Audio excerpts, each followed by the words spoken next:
Today, we're going to talk about the real reason you haven't hit your goals, and it's not what you think. And I have seen this over and over. I talk to people all the time. I was literally on a phone call yesterday with someone talking to them about coaching and just talking to the person. I could tell what was keeping them from hitting their goals. And it's very common. It's a very common thing. It's something that I've dealt with myself.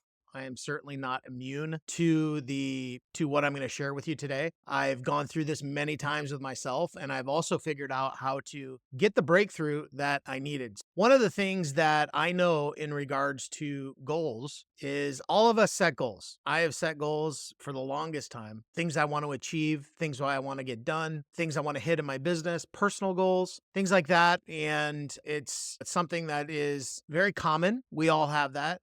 One of the things that I have found is that many times the reason we don't hit our goal is because of one real thing, and that's self-belief. And just yesterday, again, I said I was on a phone call, and this person I was speaking to, very much I could tell wanted to move forward with doing some coaching. However, one of the things that I realized when I was talking to them is I could sense there was hesitation, and I said, "What would cause you to hesitate?" And this person said, "Because I'm afraid I'm going to fail again." And I said, boom, that's it. That's it right there. That's it right there. And it really rang home for me because this has happened to me before. If you guys have been following me on social media, especially on my Facebook profile, I post a lot about updates about my health journey that I've been on. As of today, I'm down 62 pounds and I've been a little bit stuck, but that's okay. I've gained a lot of muscle. That's the biggest thing. But let me share with you a little bit of my journey and how is it that I went on to lose 62 pounds and I'm still losing. That's not even my goal yet. And my goal is another 40 to 50 pounds. But let me just share with you what I went through, and I can identify with what this person said yesterday. And I'll bet you that you have dealt with this before in your life as well. So when I decided to go on this health journey, it was back in May. And I just remember thinking to myself a couple days prior to that, I remember stepping on the scale and I about crapped myself. I couldn't believe how much I had gained. It's the heaviest I'd ever been in my entire life. And I just remember thinking just this level of disgust. I was like, I've talked about losing weight before. I've tried these health things. I've tried every single plan. I've tried every single product. I've tried all these things. And I'm like, how in the heck do I do this? And all that self-doubt started creeping in. And the one thing that really kept hitting my head, and maybe you can identify with this, and if you do, I'd love to have you comment and let me know. Maybe you've identified with the fact that I've done this so many times before and I failed. What's going to happen if I try again and I fail again? That's what went through my head back in May. I'll be honest with you. I have struggled my entire life with my weight. And I had to really ask myself, like, why are you even doing that? Why are you even trying to lose weight, Mark? I had to ask myself, why would you even want to lose weight? Why would you want to get healthy? And I actually had to really break that down and figure it out. Number one, I wanted to take care of my temple. As a believer, I know that my body is the temple. And that was one thing that I really was like, I want to figure this out, God. Can you help me? Can you give me some direction? And so really, literally within a couple days, I saw a good friend of mine on Facebook and she was sharing through her stories. She was sharing about her journey and her weight loss journey and what she was dealing with and what she was going through. And she was doing this fast. And I just remember thinking, wow, she looks fantastic. She looks great. And she had lost a lot of weight. And so I reached out to her and I was like, hey, my friend Leah gets, it's like, Leah, what are you doing? I'm watching you. I'm seeing what you're doing. What exactly, what kind of plan are you following? Whatever. She's like, I hired this guy out of South Africa and him and his wife, they've been working with me. And I was like, she hired a coach. And I was like, maybe that's what I need. And so I said, can you connect me with him? And I got talking with him and it just made sense for me. This would be the first time I'd ever considered hiring a coach to help me get healthy, to help me lose the weight. But I had all those things going on in my head. Mark, you've tried this 40, 50 times. What if you try it again and you fail? And even my wife can tell you, I had these conversations with her because she's watched me over the years. We've been married over 21 years. And it's the same thing. You've tried a lot of things. Do you think you can make this work? And my comment that came out of my mouth when we were talking about it helped me to make it click. And I said this to her and I said, it's never too late to try again. I really realized in that moment that no matter how much we fail at something, we can always pick up and try again. And I start equating that to almost every single thing in my life. The world views failure as a bad thing. The world views failure as some type of personal thing, like you're bad at what you do, you're this, you're that. But the truth of the matter is that no person of significance has ever succeeded in anything without failing at it first. And I think a lot of us forget that. And I know I have. I know I have forgotten that many times, but it's never too late to pick up and try again. So the biggest reason people don't hit their goals is because of past failures. It's the way they view past failures. I know, again, I've done it. I've dealt with that. I still deal with that. But past failures are the things that make us question our abilities. It makes us question everything because we're like, well, do I really have what it takes? Can I do this? And so there's a self-belief thing there. Now, I will say as a believer, someone who very much loves God, is that I don't like to rely on my own ability. I've really learned over the years, but this was an area where I really had to ask God to really help me to overcome this weight problem, this health problem. And I think one of the biggest drivers for me too was maybe a little bit of fear, a little dose of fear, which I'm not necessarily saying is a bad thing. Sometimes fear can be a big motivator. I'm not a fan of using fear as the main way to motivate. The questions in my mind were like, what are the ramifications if I don't do something to get healthy? What's going to happen if I don't do this? And I was having back issues, which I've worked a lot on helping. Just those things. Like what's going to happen if I don't? My blood work, my body's not going to be healthy. So sometimes the fear of consequences can be a good motivator as well. And some people say fear is bad. No, it actually can be a good motivator in balance, I think. Because we always have to think of what are the ramifications if I don't try again? Because I really believe that that's exactly, if you're a believer too, like me, you believe in God, you got to believe there's a devil also. And to me personally, that's exactly what the devil wants me to do. He wants me to throw in the towel. He wants me to quit and not try again. And to me, that wasn't an option. I had to keep trying until I found something. And hiring someone to help me overcome my own mental headspace was a big deal. And it really helped me to overcome that. So I got somebody in there, helped me, and the accountability part of it is what really helped me. Okay. But one of the other things that I want to really point out that I believe also is very big in achieving your goals is, so when you deal with the idea that I've had past failures, okay, I have dealt with past failures, I'm afraid that I am not going to succeed again because I've tried this so many times, no matter what it is. I'm just using my weight loss as an example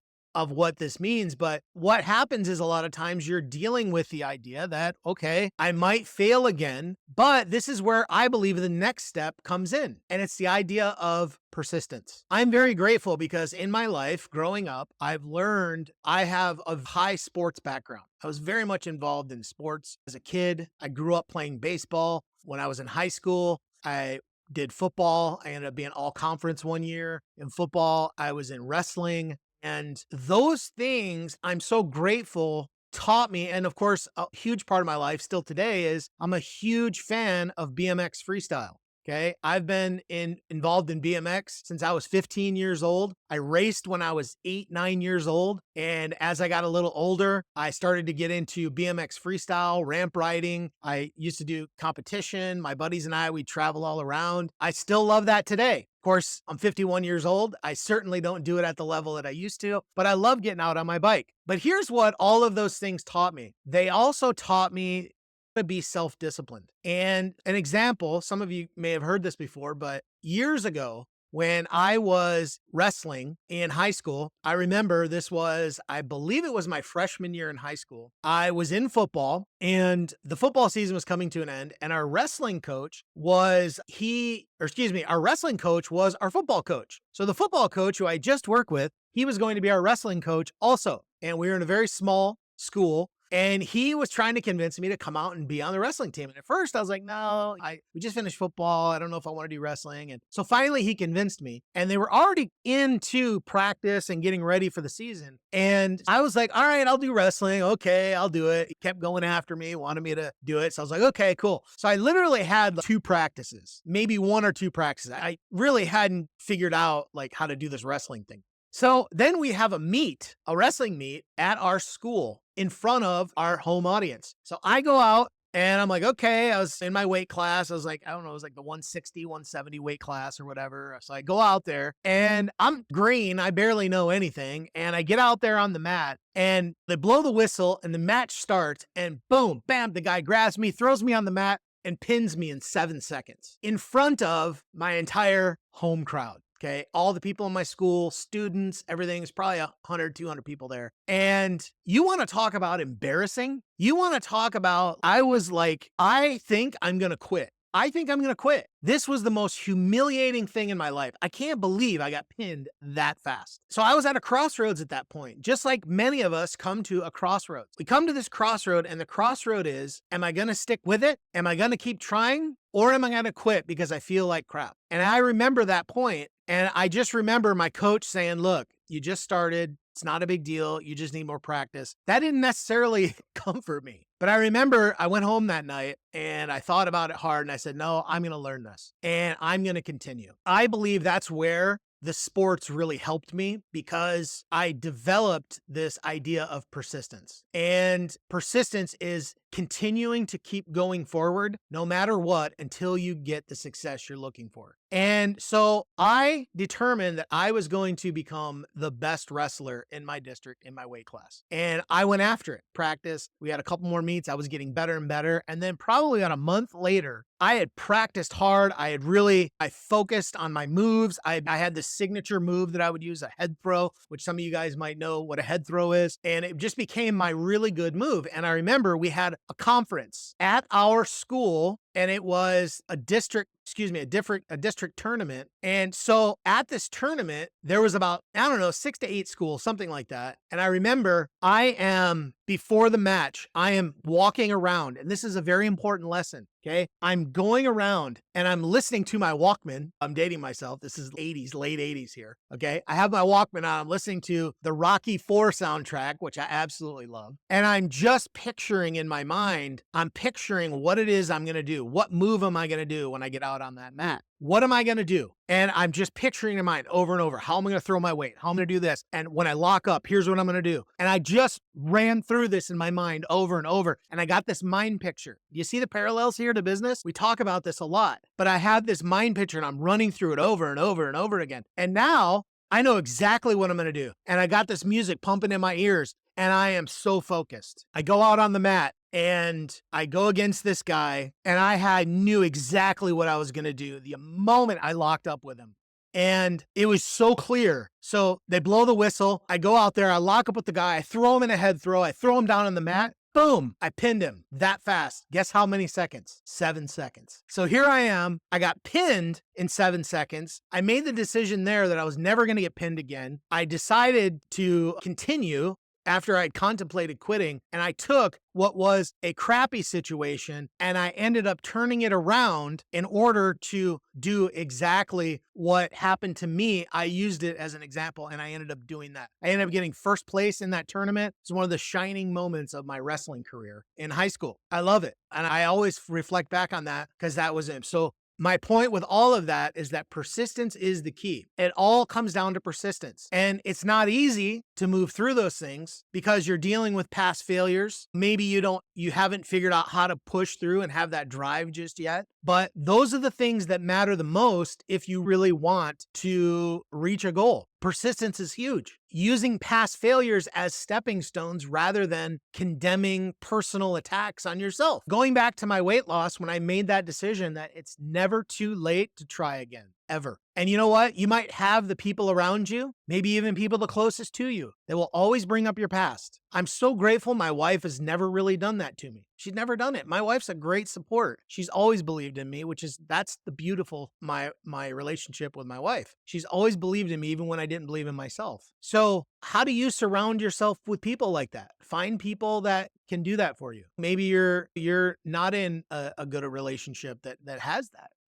So let's do a little recap here and we'll wrap this up. And I'd love to know your comments. Comment here on this video. Let me know. I'd love to know what your thoughts are. How does this hit you? Are the things that you think also contribute to why people don't reach their goals? I'm sure there's many things, but I'd love to know what your thoughts are. But just remember that your past does not equal your future. Your past failures do not dictate your future success. Way too many people let their past failures define them, and that is what holds them back. Make the decision not to let it hold you back. And persistence is key if you want to move forward. You have to develop that persistence, like almost a stubbornness of, man, I am not going to quit until I figure this out. I'm not. When I started my online business, it literally took me almost 4 years to have a breakthrough. But thankfully, I had learned to have persistence and keep going. And I knew what I wanted to do. A big part of it also is having vision. We're not going to get into that today, but maybe we'll talk about that on another video. But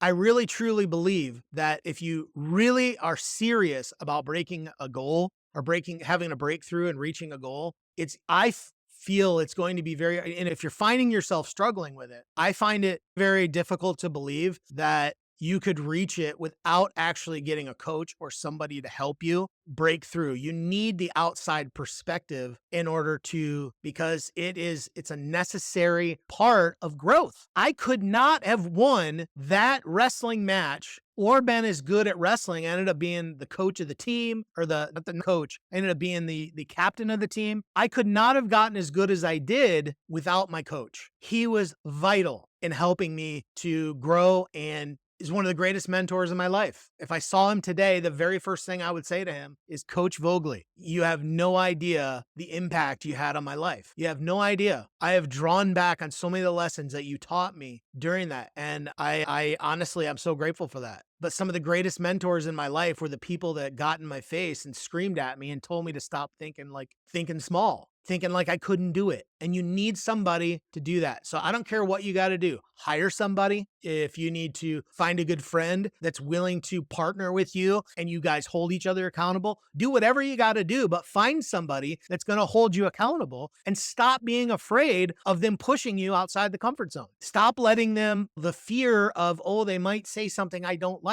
That's the whole purpose of a coach, is to tell you something you don't like, in the hopes that you can go and make a change for the better. So anyway, appreciate you guys. And if you want to learn more, look, one of my goals as an online business owner is to empower you to go out and share your message. And one of the things I do is I love to talk about video. I love to give you strategies, tips, things like that. If you want to learn how to do more, head over to markharbert.com. You can check out some of the free resources I have there. I have plenty of free training and things that you can check out, but markharbert.com. Make sure you go over there and let's connect. I appreciate you. And if you got any value out of this, let me know in the comment section and let me know what it is that really blessed you and helped you today. And if you want to add to the conversation, I'd love for you to do that. All right. Appreciate you. Have a great day. Be looking out for more and make sure you subscribe, follow, all that good stuff, because I'll be doing this a lot more. Bye, guys.